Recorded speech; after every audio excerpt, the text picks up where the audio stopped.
Howdy yo. Today I will be doing something a little bit different.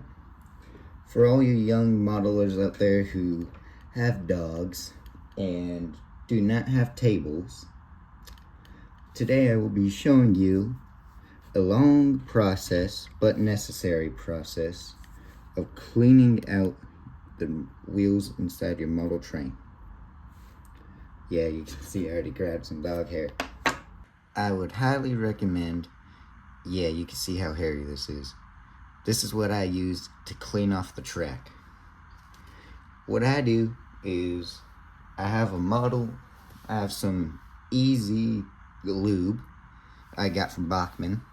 I would recommend that lube for basic track cleaning. You don't gotta do nothing fancy. And I used a basic dish sponge. I would recommend using Scrub Daddies, as Scrub Daddies are a lot more firm, so they tend to get extra corrosion if your track has corrosion for whatever reason. Like a long while back, I had some model trains and the entire basement flooded before I moved, and so water got all over the track, and so trains barely ran on it. I used a Scrub Daddy to clean off all the track. Hang on a second, drop my tweezers. Alright, I used a Scrub Daddy to clean off all the track, and then my track is back running smoothly. So Scrub Daddies are preferred. I don't own one at the moment, so I did a dish sponge. Works just as well. I'd recommend using the tough side. It gets the grime off better. And there is a lot of dog hair on this. Alright, let's get into this. Alright, I'm pretty sure it's not blurry. Maybe I need to clean my camera. Hang on. Alright. Pretty sure it ain't blurry. That's the best I got. Try zoom. Zoom out. I'm pretty sure it's good. So, all I'm doing is I just took a pair of tweezers I have lying around. I get into the wheels and pull out the dog hair individually.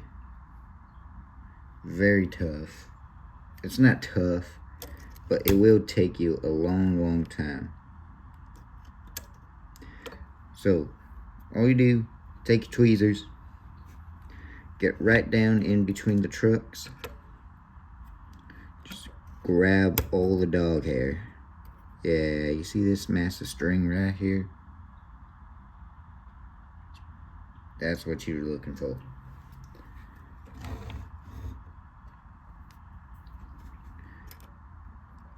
Get right in there. Just keep peeling it out one by one.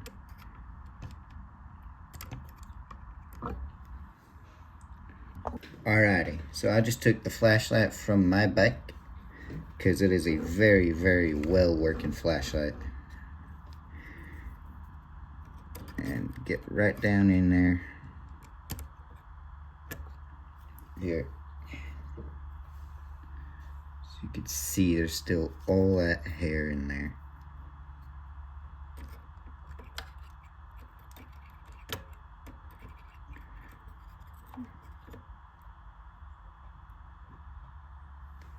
And make sure you wipe off your tweezers after every time you pull them out. You want to have somewhere to put your hair. In this case, I just grabbed a dustpan because you saw the amount of hair.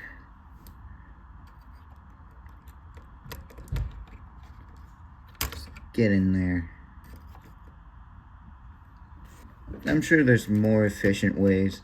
I don't have all the tools, but otherwise I would just suggest, if it's possible for you, I would just suggest that you pop off the shell of your locomotive, get into all the internals,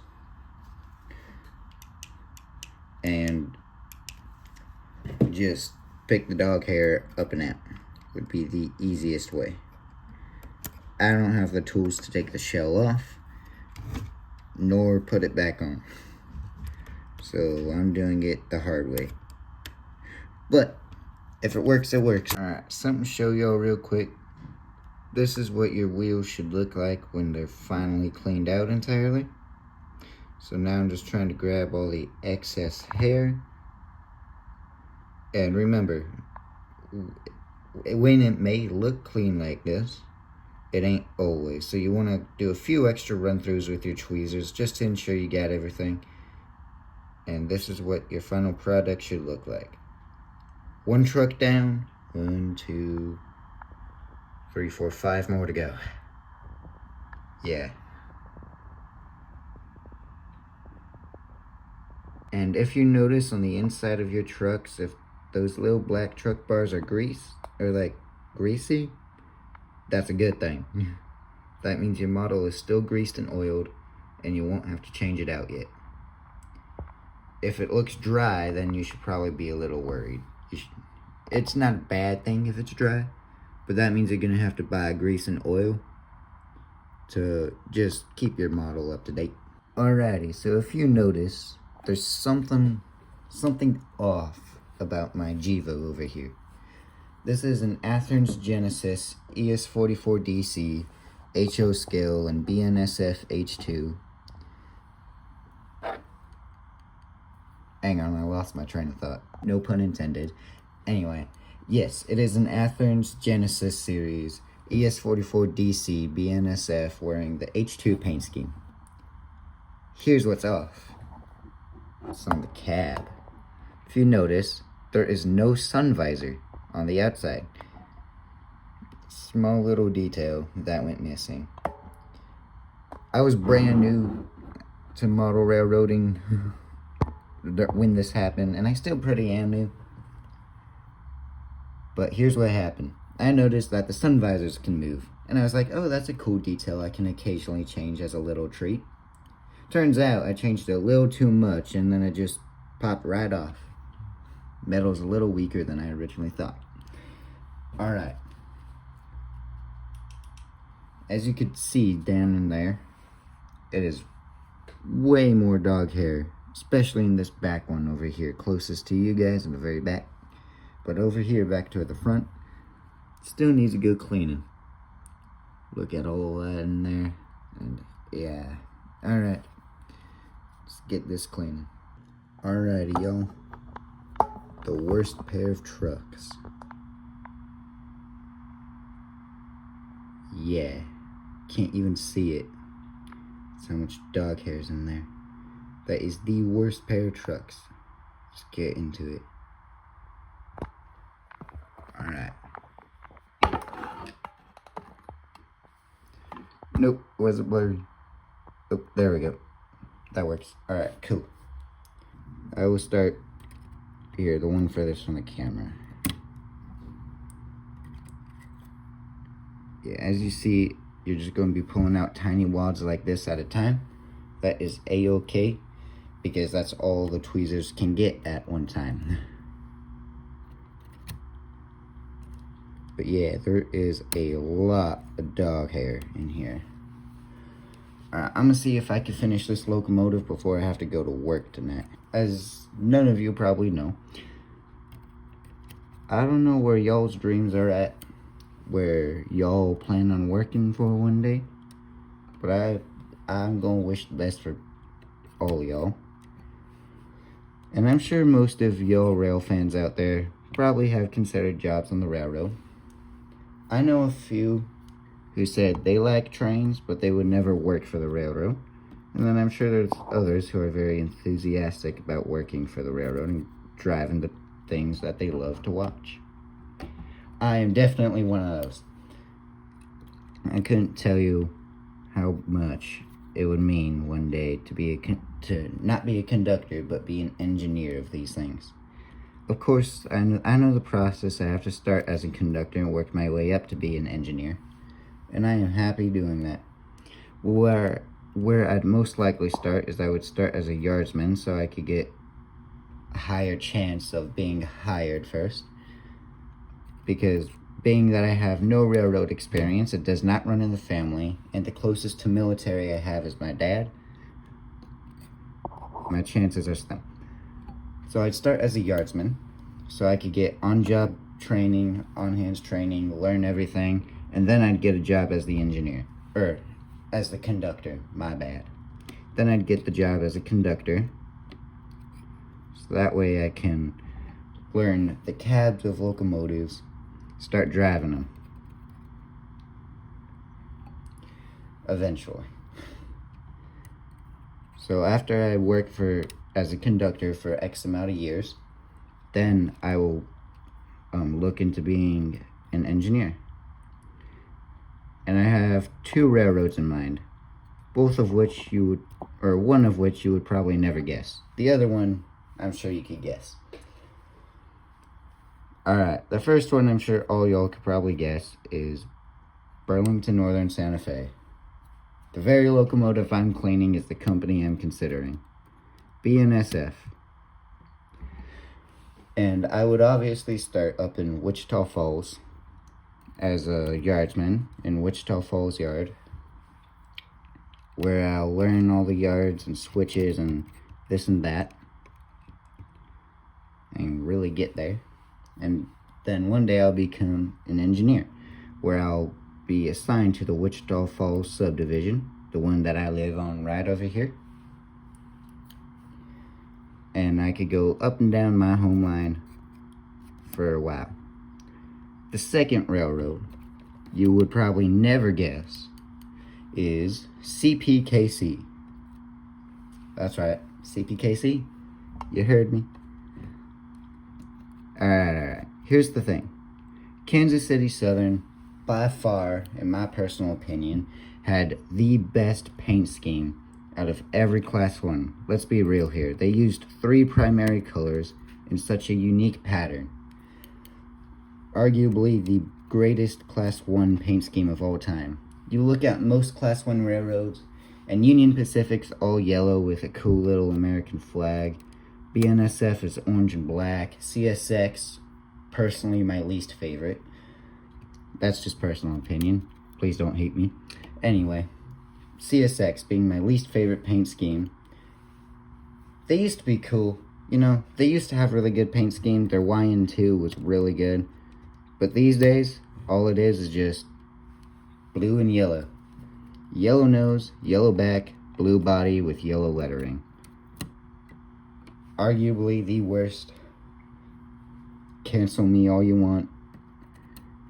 I cannot stand. Anyway, personal opinion. And then Norfolk Southern's black and white. Another pretty cool paint scheme. I really like their horse. That was a cool addition that they gave to their locomotives. I thought it was very unique. And I honestly feel really bad for that railroad, as I'm sure all of you do. Man, you guys seeing this? It's mostly cleared out, but I'm still pulling dog hair off of it.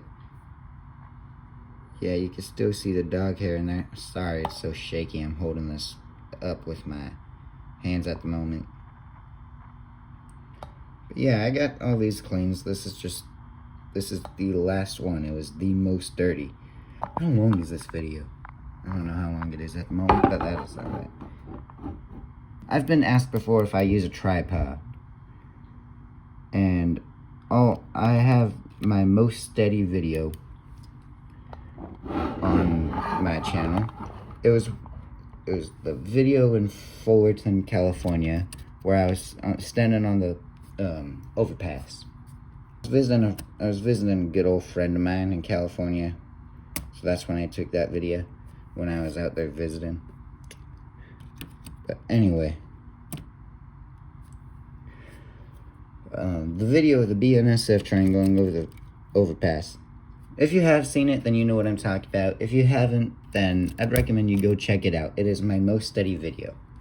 So to answer the question, do I have a tripod? No.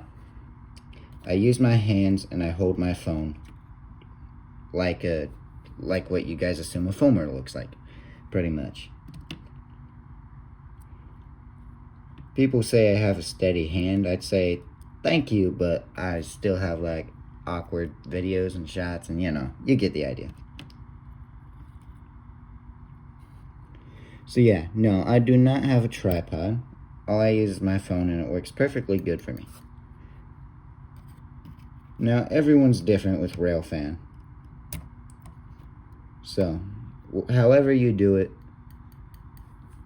it's really good. Like, majority of videos I watch that people make, I can assume that they have a camera and tripod. And it looks really good. I'm personally not willing to spend the money on that, but the folks who are, I'm impressed. Good job, because you guys get real good videos. And I'm sure that's like 90-something% of you watching. Alright, yo. This is the final product, clean locomotive. Check it out, right in there. It's looking great now. Man, this thing's gonna run so good again. Oh no. I didn't get all of it, did I? Crap, I'm not even close. Alright, y'all, this is why I told you I recommend a flashlight. Man, look at all that hair still in there. Where is this video at? I seriously don't know. I'm using some random phone holder thing. But, I mean, hey, it's looking significantly better. I remember when this hairball was about the size of the wheel. Alright, howdy y'all. I'm back. You may notice that the Latin is a little different. That's because I ended up needing to stop yesterday, and I was going to be late for work, so I had to go to work. It's the morning now, and my window is still, what you call that? Insulated, I think that's the word. I don't think that's the word. Something like that. Anyway, it was 32 degrees this morning, and the high is expected to be 40. For all my non-Texan viewers, that's Texas for you. I don't live in your stereotypical desert, always hot kind of Texas. Now, I live more northeast Texas. That's if you're east of the Texas Panhandle, then you're kind of out of the desert, and it's just brown grass everywhere. So it still gets really hot in the summer. It's like 110 on average, but back down here in the winter, you average like the 40s, like today. I don't know how many of y'all heard of the Texas deep freeze, but back in 2020, Texas had a deep freeze where average high was -22. Negative. Thankfully, I wasn't here yet. I was in Utah during that time. Long story. Very long. Maybe one day I'll explain it on my channel. I don't know. Dude, I should really live stream these. Once YouTube lets me. YouTube told me I can start live streaming, but it says it's still trying to set up my live stream, even though it told me 24 hours it would be ready, and it's been 2 months by now.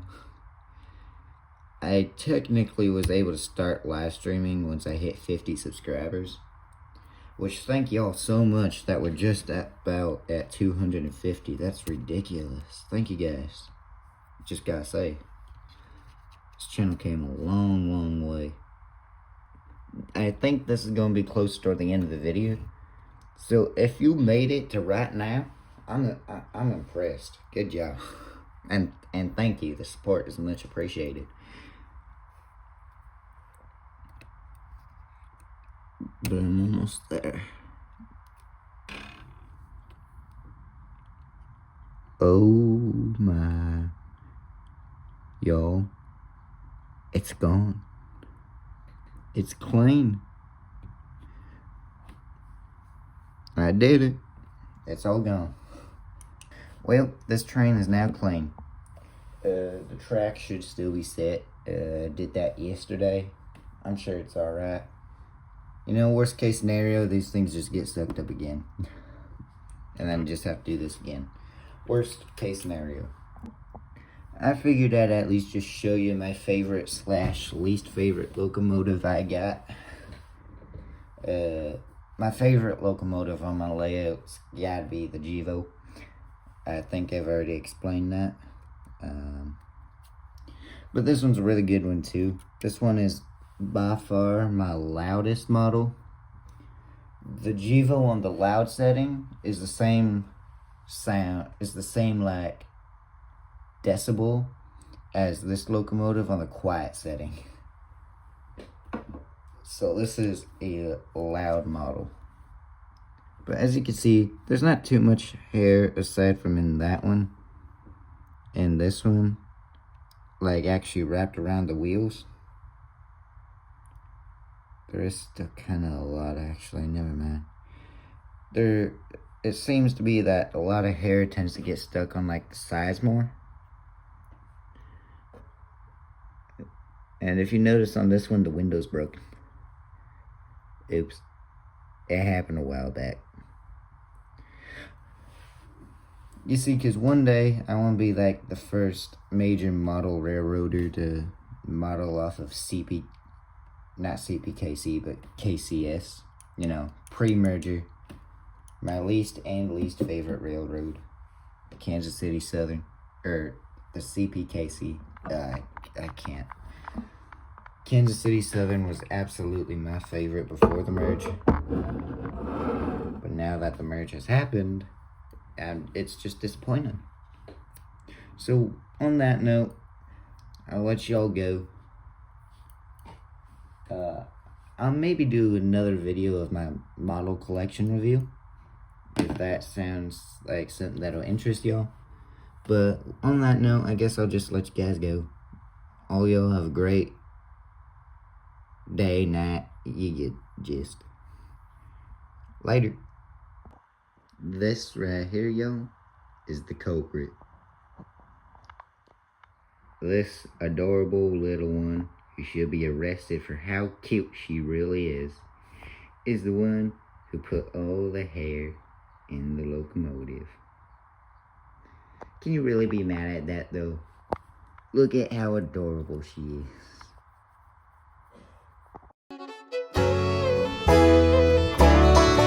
I can see